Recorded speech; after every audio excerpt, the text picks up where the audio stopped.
ජීවිතේ ගැන ඉතින් මොකක් කියන්නද මහත්තයා? එහෙම නෙමෙයි බං. ජීවිතය ගැන කියපන්. ජීවිතය ගැන. ඒ කියන්නේ අවුරුදු 10ක් 11ක් එක තැනම හිටියා. ටොයිලට් එක හොඳටම කැඩිලා. ඒක හදාගන්න බැරුව මේ ඉන්නේ. මේ අක්කේ මේ චොප්‍රමාත්‍ය ඇවිල්ලා ඉන්නේ අපට ආධාර දෙන්න නෙමෙයි. මේ බයිස්කෝප් මං කිව්වේ බයිස්කෝප්. කක්කුස්සි ගැන කතා කරන්නේ නැතුව ජීවිතය ගැන කියන්නේ. ජීවිතේ. එහෙම ජීවිතය ගැන අපේ කොල්ලට පින් සිද්ධ වෙන්න මේ රෝද පුටුව හම්බ වුණා. ඌ තමයි ඉතින් මගේ ජීවිතේ. ආයෙත් උඹ ඉතින් මාත්‍රකාවෙන් පිටපයින්නවනේ. කොල්ලෙක් ගැන නෙවෙයි බං. ජීවිතය ගැන කතා කරපන්. ඒ ඌරුමිය ගැන මොනව කතා කරන්නද? ජීවිතේ. නෑ මේ කොල්ල ගැන කියන්න ආච්චි. හරි. එහෙනම් මාත්‍රකාව වෙනස් කළා කියලා හිතාගන්න. හරි. අම්මා තාත්තා නැති එක. ඕකව මම හදාගත්තේ බොහොම අමාරුවෙන් මාත්‍යෝ. ඕකා 89 කලබල කාලේ කලබලයට ඉපදිච්ච එකානේ. නාහිට අහන්නෙත් නෑ, ඉගෙන ගත්තෙත් නෑ මහත්තයෝ. කර්මෙට මගේ කකුල් දෙකේ පණ ගියානේ මහත්තයෝ. ඉබේට මේකගේ ඉස්කෝලේ ගමනත් නැවතුණා. ජීවත් වෙන්න ඉතින් මොනෝ හරි කරන්න එපාය. අපි වගේ මිනිස්සු කාටවත් වටින්නේ නෑ මහත්තයෝ. අපි ජීවත් වෙනවා කියලා දන්නේ අපි විතරයි. ඔය ආණ්ඩුවේ ලොකු මහත්තුරු හිටියට ඒගොල්ලෝ දන්නේ නෑනේ අපි ගැන. මම බොරු නම් කියන්නේ හම්බ වෙච්ච වෙලාවට ආලා බලන්නකෝ. මම මේ කියන්නේ ඇත්තමයි. මේ වගේ රටවල ඉපදෙන එකත් වාසනාවක් මහත්තයෝ. හැබැයි වයසට යන එකයි ලෙඩ වෙන එකයි නම් කර්මයක්. ආය උඹ පටල ගත්තානේ. අක්කේ ජීවිතේ. ඔව්. ජීවිතේ කියන්නේ කොල්ල තමයි මගේ ජීවිතේ මහත්තයෝ. දැන් ඔය මං කියපුවා ඔක්කොම තැම්පත් වෙලා තියෙනවද ඕක ඇතුලේ මහත්තයෝ? ඔව්. අනේ හොඳයි. මේක මොන තරම් පිනක්ද? ප්‍රමාත්‍යා. කට් කියන්නද? කට්. කට් කියන්නද? කට් කරා. එහෙනම් අක්කේ බබයි. බයි. මං එහෙනම් ගිහිල්ලා එන්නම් මහත්තයා. හරි.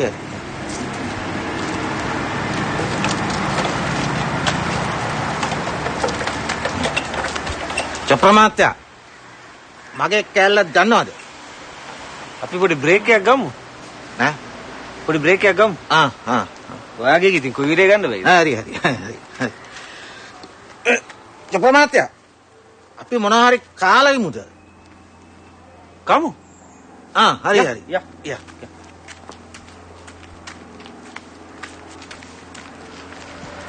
ඔන්න ඔහේ රවුමක් ගිහිල්ලා එමු. මදෑ දැන් කාමරස්සෙම හිටියා. එහෙම ප්‍රශ්නයක් නෑ තාත්තේ. මම හෙට අනිද්දාම වීසා ඇප්ලයි කරන්න. ඔයාට රස්තිය අදුවක් නෑ. අපි ක්ලික් කරගන්න මෙයා. දැන් ඉතින් මොනවද ගිහිල්ලා කරන්නේ? පොඩි නිවාඩුවකට ළමයෝ. අපි පොඩ්ඩක් රිලැක්ස් වෙලා ඉඳලා යමු. අපි උග කාලෙකින් කොහෙවත් ගියේ නෑනේ පුතේ. ඒකයි. අපි නවතින්නේ නොදන්න තැනක නෙවෙයිනේ. අර විජේරත්න අංකල්ලා ගෙදර. අර ඩිෆෙන්ස් මිනිස්ටර් එකේ හිටියේ. මේ එයාගේ පුතත් එහෙනේ. මේ සමයකට මියුසිකල් කොන්සර්ට් කීපයක්ම තියෙනවලු ලන්ඩන් වල. අපි යමු තාත්තේ. අපිටත් මෙහෙම ඉඳලා එපා වෙලා තියෙන්නේ. යමු. පුතා තාමත් පරණ දේවල් කල්පනා කරනවද?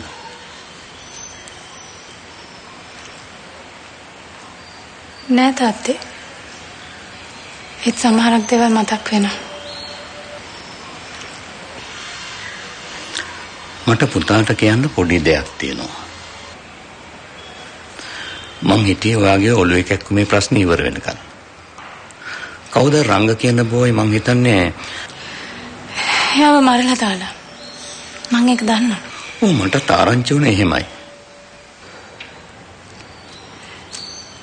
එයාගේ මරණයට හේතුව මම. මම ඒකත් දන්නවා. මං හිතන විදියට එහෙම එකක් අපි ඔය ගැන කතා කරන්නේ නැතුව ඉමු තාත්තේ. ඔව් දැන් ඒවා වැඩක් නෑ. අපිට ඔයා හොඳින් ඉන්න නම් එච්චරයි.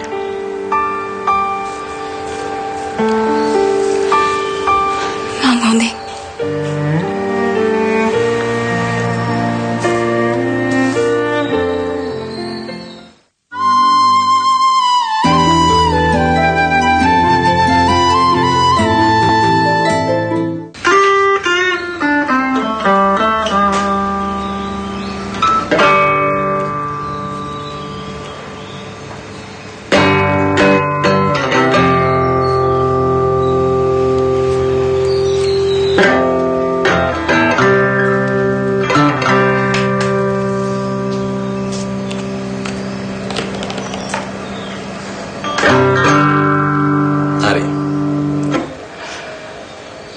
මේක අලුත්ම සින්දුවක්.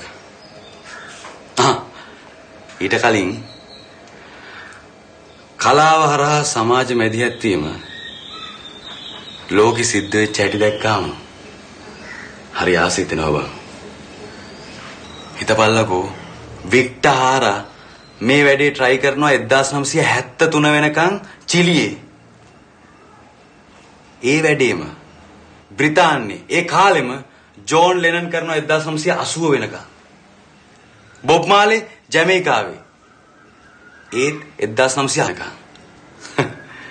අපේ මේ අලුත් හාදයා ඒ වැඩේම කරනවා 1980 වෙනකන් රුසියාවේ. ව්ලාඩිමීර් විසොට්ස්කි.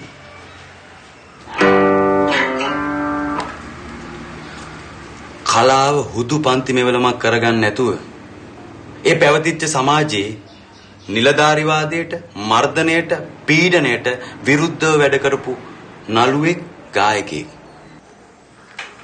මල්ලිලා අපි මෙතන තේරුම් ගන්න ඕනේ දෙයක් තියෙනවා. දැන් මේ පවතින වැඩවසම් නිලධාරීවාදී, ෆැසිස්ට්වාදී පීඩිත යාන්ත්‍රණ වලට විරුද්ධව හඬ නගපු මිනිස්සු ලෝකේ පුරාම ඉඳලා තියෙනවා.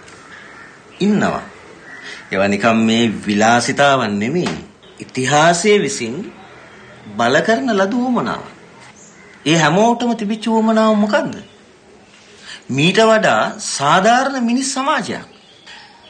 අපි යම් තරමින් හරි මේ අත්විඳින්මින් ඉන්න මේ අපි කතා කරන මූලික මිනිස් අයිතිවාසිකම්, වෘත්තීමේ අයිතීන් අපිට මේ ඉබේ පහළ වුණා නෙමෙයි. ඒවා කවුරු හරි ලේ හලලා මහන්සියෙන් උපයා දුන්නු දේවල්. හොඳයි. ව්ලාඩිමීර් විසොට්ස්කිගේ වුල්ෆ් හන්ට් ගීතය.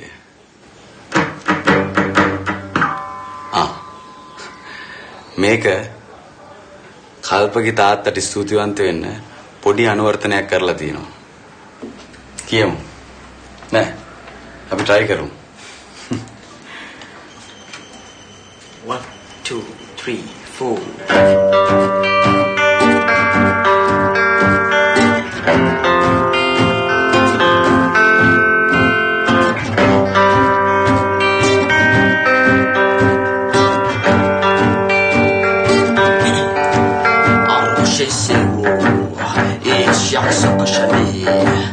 На сегодня дякша душара Абуашили бина, абуашили Ona tu fresha la kanamira